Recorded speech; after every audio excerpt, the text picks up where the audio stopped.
Magandang umaga sa inyong lahat. Ayan, dahil tapos na tayo sa ating panalangin at ehersisyo, ngayon naman tingnan ang inyong mga katabi sa kanan, kaliwa. Meron bang lumiban, class? Ayan, mabuti naman dahil kayong lahat ay naririto sa umagang ito at sa ating klase.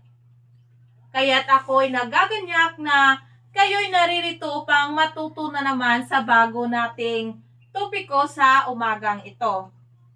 Ngayon, class, ang ating panibagong topiko sa umagang ito ay tungkol sa pangalan at pang-uri.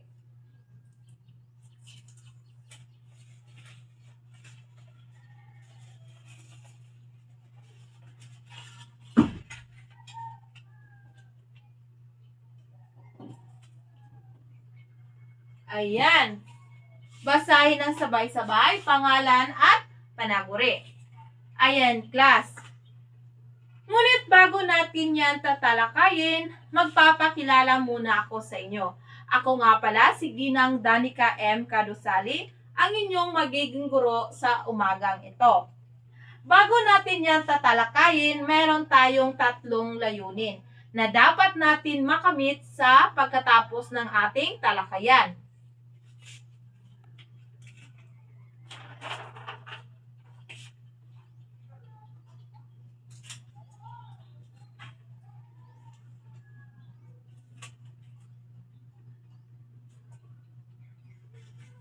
Ayan, basahin ng sabay-sabay.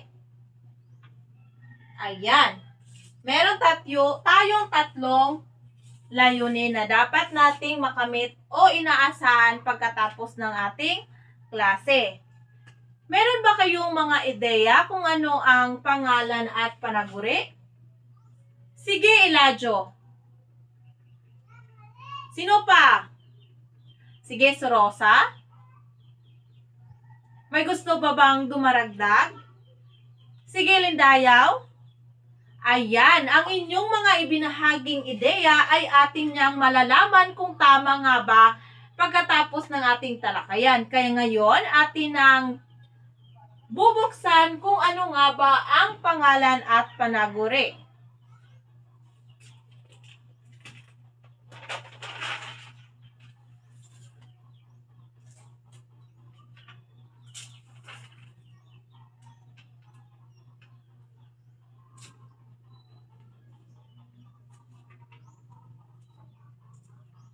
Ayan, basahin mo lapos ang pangalan.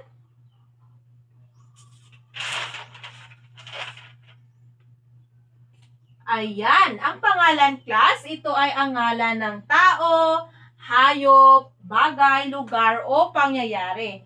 Meron tayong mga halimbawa nito. Ngunit ang pangalan, class, ito ay sumasagot sa tanong na ano o sino. Katulad lamang ng bata, halimbawa nito, pangalan ay bata. Ito'y tumutukoy sa ano? Tama, ito'y tumutukoy sa tao. Aso, ito naman tumutukoy sa tama, sa hayop.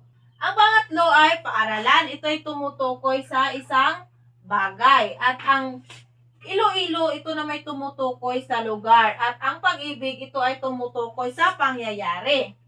Halimbawa, class, ang bata ay naglalaro. Kumakain ang aso. Kung gagawin natin itong tanong, pwede natin gawing sino ang kumakain. O, ang sagot dyan ay ang ano, Milon? Tama, ang aso. Ang kumakain ang aso. At sa una naman, ang bata ay naglalaro. Sino ang naglalaro? Ayan, ang bata. Lagi nating pakatandaan na ang pangalan ito ay tumutukoy sa ano? Sige, sa likuran. Magbigay ng isa. Ayan, tama, tao. Dito sa harapan. Ayan, bagay. Ano pa? Tama, lugar o pangyayari. Ngayon naman, atin namang tatalakayin, class, kung ano ang panaguri.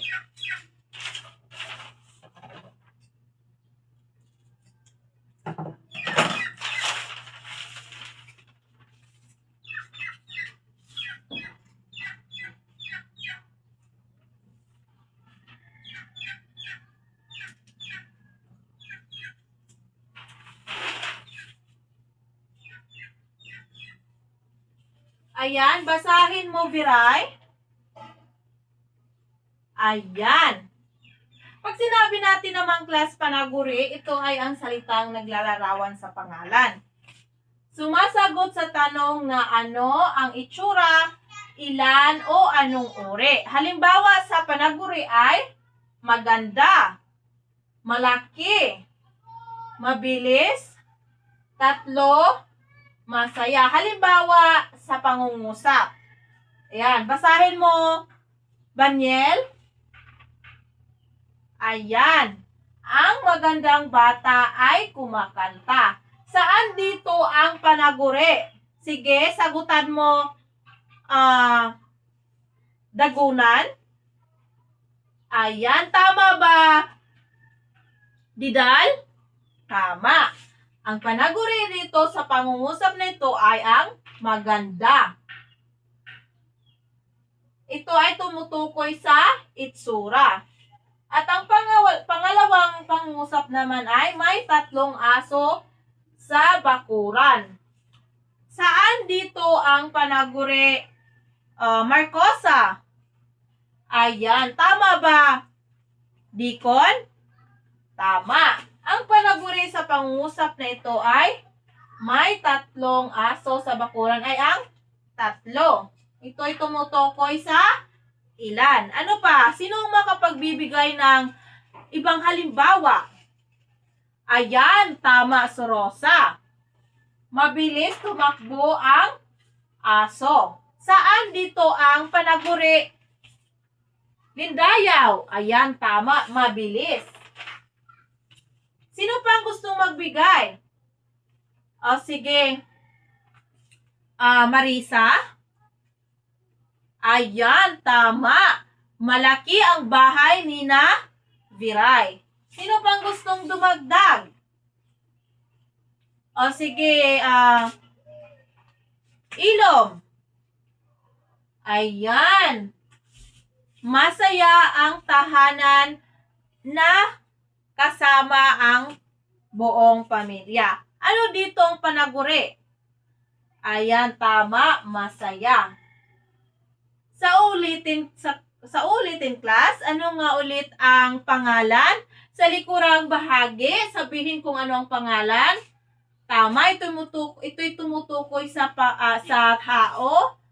tao, hayop, bagay, lugar o pangyayari. Magbigay ng halimbawa dito sa harapang bahagi naman. Ayan, tama. Aso, ano pa? Ayan, magaling. Talagang kayo ay nakikinig. Ngayon naman ay sa panaguri. Sino ang makapagbibigay ng ideya kung ano ulit ang panaguri?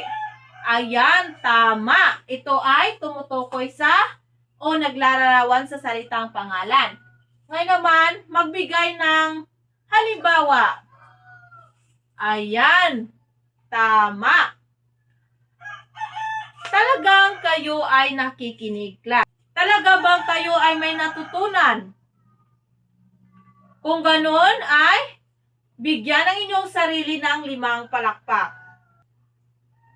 Sa ulitin, paalam class.